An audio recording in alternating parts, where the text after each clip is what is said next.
Bolsonaro está sendo julgado pela tentativa de golpe de Estado, ou começará a ser julgado por isso, né? Mas no Brasil já houve pelo menos 7 golpes de Estado. E é isso que eu quero ver com você. Aqui o pessoal do canal do Meio vem falando justamente disso aqui, o jornalista Pedro Doria, e que o Brasil, de certa forma, está meio que acostumado com isso, com golpes de Estado, ou pelo menos tentativa dele. Vamos ver aqui o que diz o senhor aqui, Pedro Doria, sobre isso? 1889, 1891, 1930, 1937, 1945, 1964, 1968. 7. O Brasil sofreu, na história da sua república, 7 golpes militares. Em 5 desses golpes, generais de 4 ou 5 estrelas, porque 2 desses golpes foram dados por marechais, ou seja, é o tipo da figura que a gente não tem mais no exército, mas que são generais de 5 estrelas. Generais de 4 ou 5 estrelas, em 5 desses golpes, tomaram a decisão de entrar na sala do presidente da República e depô-lo na ponta da arma. No caso, não era o presidente da República, era o primeiro-ministro, o Visconde de Ouro Preto. A gente tem sempre que lembrar que em 1889 o golpe não foi contra o imperador. A queda do regime foi consequência de um golpe contra o primeiro-ministro eleito, Visconde de Ouro Preto. Em 2 desses golpes, não foi o presidente da República que foi deposto, foi a Constituição para que o presidente da República permanecesse no governo. A gente está falando de 1937 e de 1968. Em todos os 7 casos, a Constituição, aquilo que a Constituição determinava, a maneira como a Constituição determinava que o governo deveria ser tocado dentro do Brasil, foi absolutamente destruído. Generais em toda a história da República, se sentiram à vontade demais para tomar a decisão de que agora eu não estou gostando de como o governo está, vou mudar. Agora eu não gostei do que sugeriu, ou do que sugere, ou do que clama a soberania popular, eu vou mudar. Então, praticamente, ele cita aqui 7 golpes no Brasil, tirando, todo o movimento pela independência, que a gente poderia colocar como um golpe também, mas vamos colocar justamente esses 7 golpes que ele falou. Lembrando, o golpe é quando membros de uma estrutura de poder, eles se articulam para tirar os outros membros dessa estrutura de poder e ficar com essa estrutura de poder só para ele. Quando isso parte por pessoas que não fazem parte dessa estrutura de poder, aí nós temos uma revolução. Se não, nós aí temos esses 7 golpes, ou 7 tentativas de golpes que teve no Brasil. Vou colocar aqui assim, 7 golpes, para sair colocar na miniatura ali na capa, 7 golpes que teve no Brasil, e foram 7 vezes em que membros da estrutura do poder tiraram outros e tomaram poder para ele. Vamos ver aqui mais detalhadamente, eu quero ver com vocês, eu botei aqui no Perplexity para buscar um pouco mais sobre isso, e aí ele me colocou aqui, Então a gente teve o golpe da proclamação da República. Até botaram o nome bonitinho, né? Mas na verdade foi um golpe que deram ali no primeiro-ministro para tirar ele do cargo e ao final terminaram tirando o imperador do poder, o Dom Pedro II, e o golpe foi dado ou foi liderado pelo Marechal Deodoro da Fonseca, que pegou o poder para ele. E aí a observação aqui do Perplexo foi: a proclamação da República foi um golpe de Estado político-militar que substituiu a monarquia pelo regime republicano no Brasil. Assim começou a República e a gente deixa de ser monarquia. O Marechal Deodoro liderou o movimento, inicialmente planejado para derrubar o gabinete imperial, essa era a ideia, mas a galera que estava por trás dele, na verdade, queria era tirar o imperador e trazer a República para o Brasil.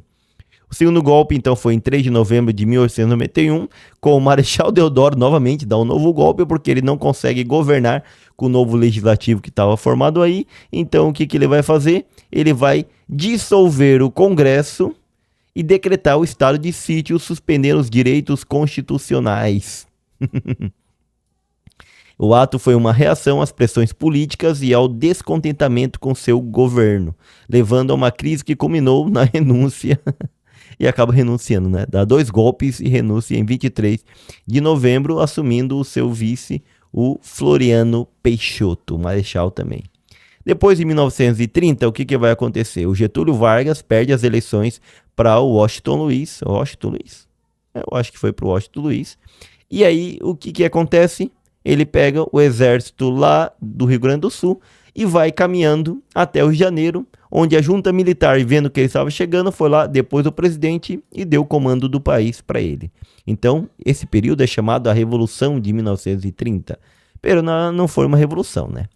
Foi um golpe. Foi gente que fazia já parte da estrutura do poder, até porque Getúlio Vargas já tinha sido ministro, tudo isso daí, concorreu para presidente da República, e aí, perdendo as eleições, não aceitou, eu vou dar um golpe e vou mudar esse negócio aqui. Então ele visava derrubar o governo aqui oligarca de Washington Luiz e impedir a posse do Júlio Prestes, que foi quem ganhou dele. O movimento resultou na instauração do governo provisório e lá vai ficar Getúlio Vargas durante 15 anos, só sendo tirado pelos generais, o Eurico Gaspar Dutra. Depois ele vai dar aqui um golpe em 37, porque qual que é a ideia? Ele vai fazer uma constituição que vai seguir o país, ele vai ser eleito indiretamente, depois de dar o golpe ele é eleito indiretamente como presidente, tudo isso. Mas em 37 ele diz, acabou esse negócio, eu sou o presidente, mas não preciso de vocês, eu mando sozinho nisso daqui. E daí começa uma nova ditadura no Brasil.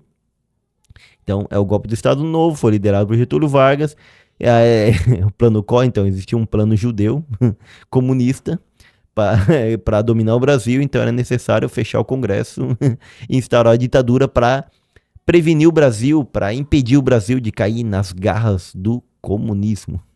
Que coisa, né?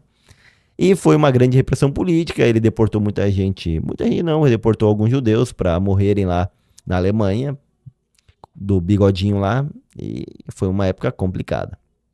Depois nós temos a deposição do Getúlio Vargas, aí é outro golpe, porque ele não queria sair do poder, obviamente, mas os membros das Forças Armadas, capitaneado pelo Eurico Gaspar Dutra, general, disse para ele, ou você sai, ou a gente te tira a força. Então, ele foi forçado a renunciar, encerrando assim a ditadura do Estado Novo.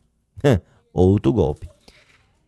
E aí nós temos o golpe de 1964. O golpe de 1964 foi justamente aquele quando o general Hamilton Mourão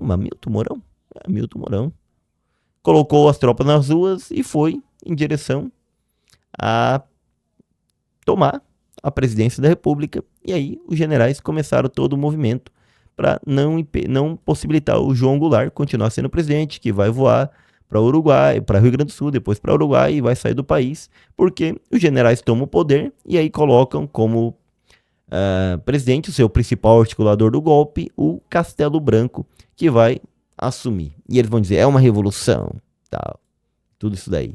E aí começa outra etapa ditatorial do Brasil. Eles vão decretar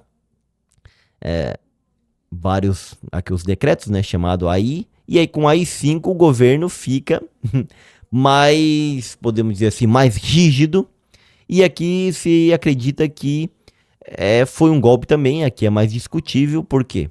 Porque o AI-5 foi uma medida autoritária que intensificou a repressão. Até ali, a ideia nós vamos ficar 6 meses e vamos devolver o poder, mas aí foi se alargando, e aqui com o AI-5 eles praticamente determinam que não vão devolver poder nenhum, é uma ditadura militar e acabou, e vamos caçando mandatos de vários políticos, direitos constitucionais e tudo isso. Então eles vêm com força. Isso aqui é articulado pelos militares, né, por uma junta militar que vem com toda a força, justamente para deixar aquele movimento militar mais forte e sem possibilidade de volver para uma democracia que tinha anteriormente. Então, querendo ou não, parece que a cada 20, 30 anos, ou menos, nós temos um golpe no Brasil.